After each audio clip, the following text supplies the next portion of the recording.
నమస్తే అండి, welcome to the law point. వయసు 29, నాకు ఇష్టం లేని పెళ్లి చేశారు. నేను ఒక అబ్బాయిని ప్రేమించాను, నాకు అతనే కావాలి, కానీ నాకు 2 పిల్లలు. నాకు నా పిల్లలు కావాలి, నా భర్త వద్దు. నేను ప్రేమించిన అతన్ని మళ్ళీ పెళ్లి చేసుకోవచ్చా? నా భర్తకు విడాకులు ఇవ్వాలి అనుకుంటున్నాను, కానీ నా భర్త విడాకులు ఇవ్వాలంటే 10 లక్షలు అడుగుతున్నాడు. ఒకవేళ నేను 10 లక్షలు ఇవ్వకుండా విడాకులు ఇస్తే ఏదైనా సెక్షన్ మీద నా మీద కేసులు వేస్తాడా అని అడుగుతున్నారు. బలమైన చట్టాలు ఆడబిడ్డలకే ఉన్నాయి. బలహీనులైన మగవాడు 10 లక్షలు అడగడానికి లేదు, తప్పు చేసే ఆడదాన్ని ప్రశ్నించడానికి లేదు. వద్దు అని విడాకులేసి ఆడదాని దగ్గర మగవాడికి డబ్బులు ఇచ్చిన చరిత్ర లేదు. అంటే ఇది మీకు ఎందుకు చెప్తున్నానంటే, మీరు 10 లక్షలు ఇవ్వడానికి సుముఖంగా లేరు. అతను పాపం 10 లక్షలు అడిగినాడు, కానీ ఆ 10 లక్షలు అంటే ఒక ఆడదాని దగ్గర నుంచి ఒక మగవాడికి ఇంతవరకు ఎక్కడా డబ్బు కట్టించింది లేదండి దాఖలాలు. ఒకవేళ మీరు అబ్బాయితో వెళ్ళిపోతున్నారు అని 497 అడల్టరీ గ్రౌండ్స్లో వేసిన విడాకులు వస్తాయేమో, కానీ మిమ్మల్ని డబ్బు కట్టండి మగవాడికి అని అడగరు. ఎందుకంటే మగవాళ్ళు బలవంతులు, బ్రతకగలరు. ఆడవాళ్ళు బలహీనులు, బ్రతకలేరు. మీ బ్రతుకు తెరుగు కోసమే మీకు భరణం, ఇది చట్టం.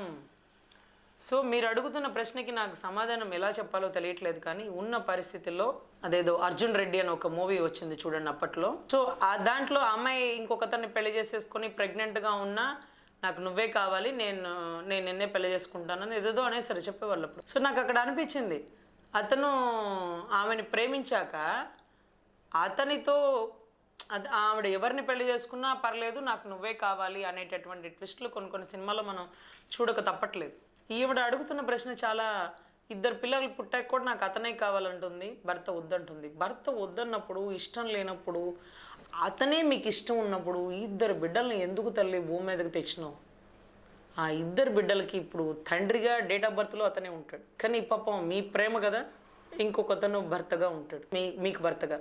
కానీ ఆ బిడ్డలకి తండ్రి కాలేడు, కానీ ఆ బిడ్డలకి తండ్రి అతనే తెలుసు. మీరు ఇప్పుడు ఎందుకు ఇతనితో ఉంటున్నారో ఆ చిన్న వయసుకి, ఆ మొగ్గప్రాయంకి ఇంకా అర్థం కాదు. వయసులు పైబడే కొద్దీ సినిమాలు చూస్తే తెలిసిపోతుంది. ఇప్పుడేముందులేండి, ఫోన్ చేతిలో ఉంటే అన్ని రిలేషన్స్ తెలిసిపోతున్నాయి మేబీ. సో కానీ ఇప్పుడు మీరు అడిగిన ప్రశ్న నాకు అసలు ఏం చెప్పాలో తెలియటం లేదు. సో ఎనీవే, మీరు అడిగిన ఒకే ప్రశ్నకి ఆన్సర్ చెప్తున్నాను.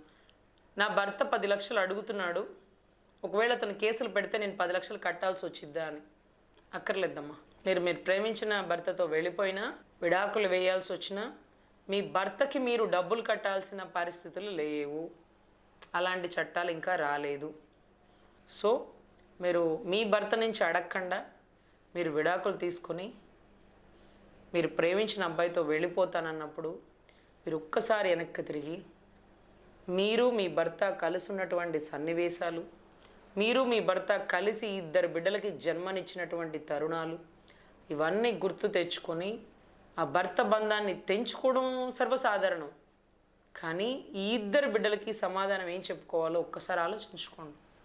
ఒక స్టెప్ మీరు టక్ మన గడప దాటేసి వెళ్ళిపోతానంటున్నారు, ఎందుకంటే మీకు 29 సంవత్సరాల వయసు.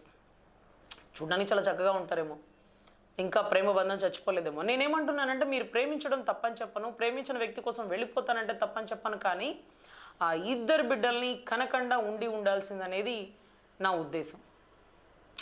ఇప్పుడు ఆ బిడ్డలు సొసైటీలో ఎలా తిరగాలి, ఎలా సమాధానం చెప్పుకోవాలి, మీ ప్రేమలకి, మీ శారీరక సుఖాల కోసం, మీ ప్రేమానుబంధాల కోసం ఇప్పుడు ఉన్న తండ్రి బంధాన్ని తెంచుతా, తల్లిదండ్రులు దూరంగా ఉంటా, వేరొకరు మీకు భర్త కాగలరు కానీ ఆ బిడ్డలకి తండ్రి కాలేరు, ఆ బిడ్డల పట్ల ఎలా ఉంటారో ఇవన్నీ కూడా కొంచెం దూరదృష్టితో దయచేసి ఆలోచించాలని నా మనస్ఫూర్తి అభ్యర్థన.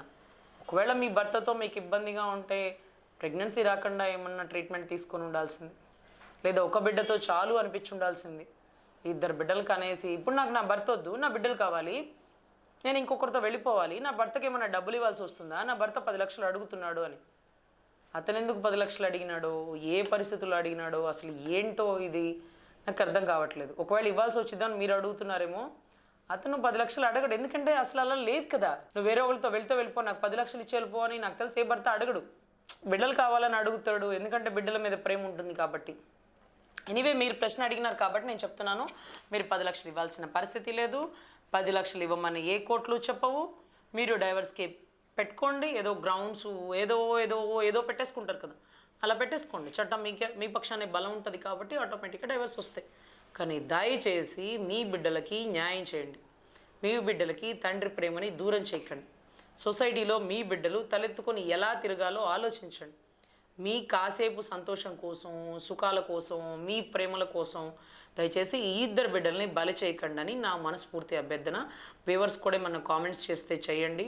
అఫ్కోర్స్ ప్రేమ ఉంటే ఉండొచ్చు, ఇంకా కూడా అతని మీద ప్రేమ ఉండొచ్చు, ఆ ప్రేమించిన వ్యక్తి మీద ప్రేమే ఉండొచ్చు. అఫ్కోర్స్ నాకైతే ఇదైతే కరెక్ట్ కనిపించట్లేదు. బట్ ఎనీవే కింద వ్యూవర్స్ కూడా కామెంట్స్లో సమాధానాలు మీకు తాలూకా సూచనలు సజెషన్స్ పెడతారు. అది కూడా మీరు వాళ్ళని ఇబ్బంది పెట్టేలా పెట్టకండి. దయచేసి మీకు ఏది కరెక్ట్ అనిపిస్తుంది చెప్పండి. కొంచెం కఠినంగా మాత్రం చెప్పకండి. ఎందుకంటే వాళ్ళు ఏ పరిస్థితిలో ఆ నిర్ణయం తీసుకోవాల్సి వచ్చిందో వాళ్ళ మనస్సాక్షికి తెలుసు. మనకి అంటే అంటే నడి సముద్రంలో ఉన్నవాడికే తెలుస్తుంది. ఒడ్డున కూర్చొని అటెళ్ళు ఈటెళ్ళు అనేవాడికి మన బొట్టోళ్ళకి తెలియకపోవచ్చండి.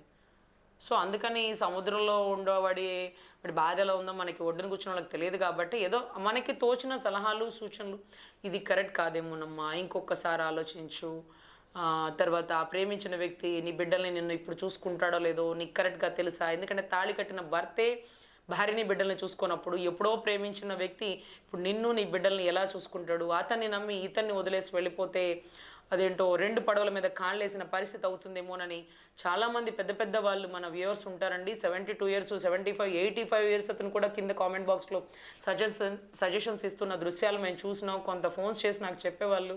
సో ఇలాంటి పెద్దవాళ్ళందరూ సజెషన్స్ ఇవ్వండి. మీరు 100% వీళ్ళని మంచి మార్గంలో మార్చే అవకాశాన్ని కల్పించండి. థ్యాంక్ యూ అండి.